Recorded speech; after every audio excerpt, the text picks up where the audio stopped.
สบายดีเนาะมื้อนี้จะมาแนะนำวิธีการปลดล็อกมีAccountโดยการแฟตลอมไฟล์ที่ว่าดัดแก้ให้ปลดมีAccountได้เนาะมาเบิ่งนำกันเลยเนาะโดยใช้โปรแกรม Unlock Tool เนาะ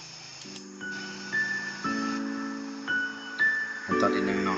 เปิดโปรแกรม Unlock Tool ล็อกอิน User แล้วก็ Password ภายในเนาะกดล็อกอินเนาะ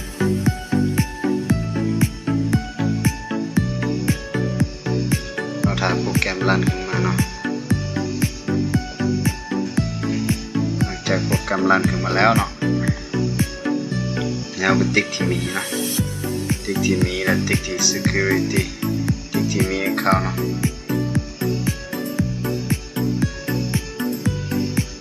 เซิร์ฟเวอร์กันเนาะเช็คกันเนาะ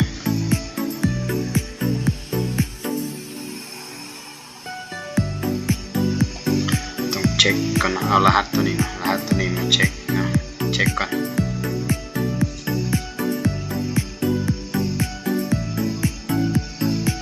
กดโอเค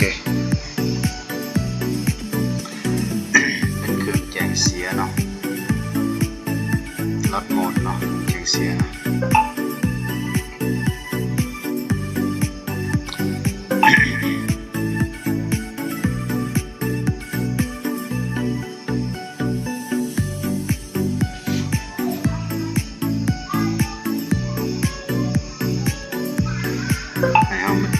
เช็คมีบันนะเช็คมีบันนะออนลดโหมดคือกันนะเป็นเครื่องแจ้งเสียนะฉะนั้นเราต้องมาโหลดเฟิร์มแวร์มันนะแบบไม่ไฟล์แฟลชนะโหลดจาก Google ก็ได้นะไฟล์นะ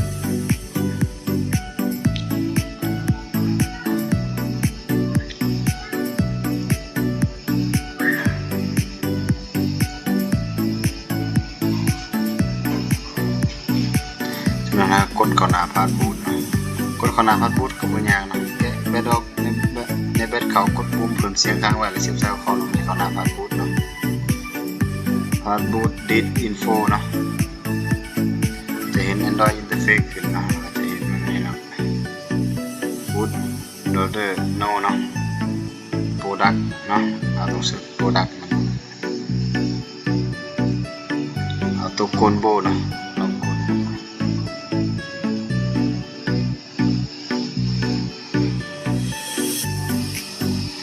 จะเที่ยวโหลดลงมาแล้วก็แตกไฟล์ออกมานะแตกไฟล์ออกมา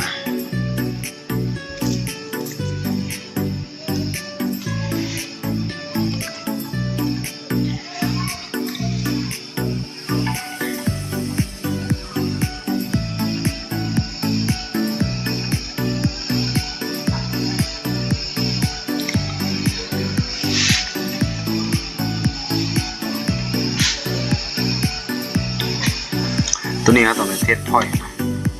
จำจุดเทสพอยต์และเสียบสายเข้าคอมมันจะเห็นพอร์ตข้อความกันนี่นะหรือว่าสังเกตง่ายๆเนาะเห็นพอร์ตนี้นะพอร์ตในการปลดเนาะเราถ่ายมันเนาะเราถ่ายกันแตกไฟล์แล้วจากแตกเซตแล้วเนาะมันจะเป็นไฟล์แบบนี้ออกมาเนาะ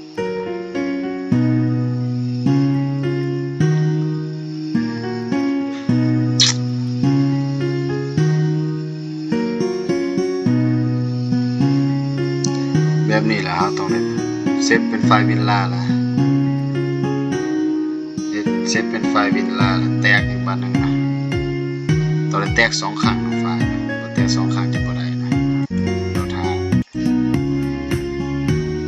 หลังจากที่แตกออกมาเรียบร้อยเนาะมาแอดไฟล์เขาเนาะแอดไฟล์เขานี้วันไฟล์ที่เราแตกไฟล์เมื่อกี้เปิดขึ้นมาเนาะเปิดเลือกตัว0เลยลำ0เลยเนาะ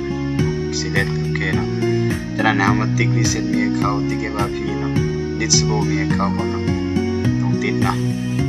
ติ๊กบ่ได้เนาะติ๊กตรงนี้เนาะติ๊ก server เนาะ fat เลยนะกด fat รอถ่ายเนาะสู่โปรแกรมมันจะทำงานเนาะช่วงนี้รอถ่ายแล้วเสิร์ฟเวลาสักพักนึงเนาะ แกมมันกำลังทำงานเสียเวลาสักพักแต่ว่าเขาจะ จะเร็วไปนะเร็วใช้เวลาอยู่ประมาณ5 ถึง 10 นาทีนะบางเครื่องก็พอนะ หลังจากที่ทำศูนย์โอเคนะขึ้นจะเปิดเครื่องขึ้นมา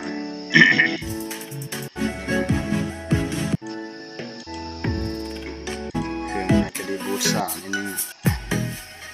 หลังจากเครื่องรีบูตขึ้นมาแล้วเนาะเดี๋ยวเอามาเช็คอีกวันนะเช็คอีกวัน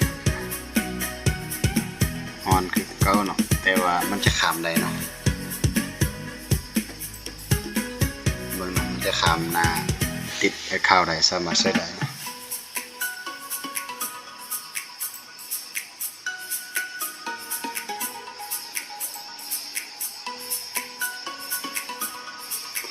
สกิปนะบ่ให้ต่อตัวนั้นเฮือต่อตัวนั้นบ่ให้ต่อตัวนั้นไวไฟเนาะบ่ให้ใช้ซิมเนาะเฮาจะเข้าไปก่อนเนาะหลังจากแฟลชล็อกเอามันผ่านหน้ามีเข้ากันเนาะจะเข้าไปปุ๊บเนาะสตาร์ทอัพ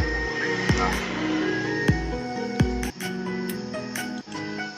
เข้ารถหาบ่ได้เนาะใช้เวลาต้น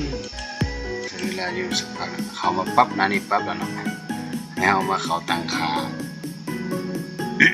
ตั้งค่าจากนั้นเป็นเปิดUSB debug มาก่อนเนาะเปิด USB debug เนาะสเตตัส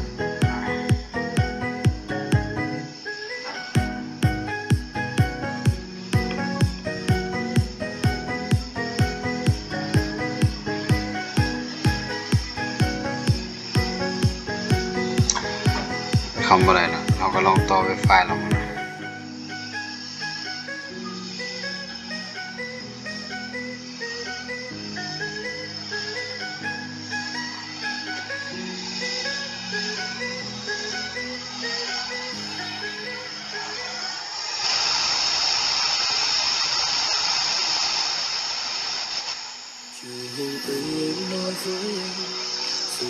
สามารถใช้มีเข้าได้นะ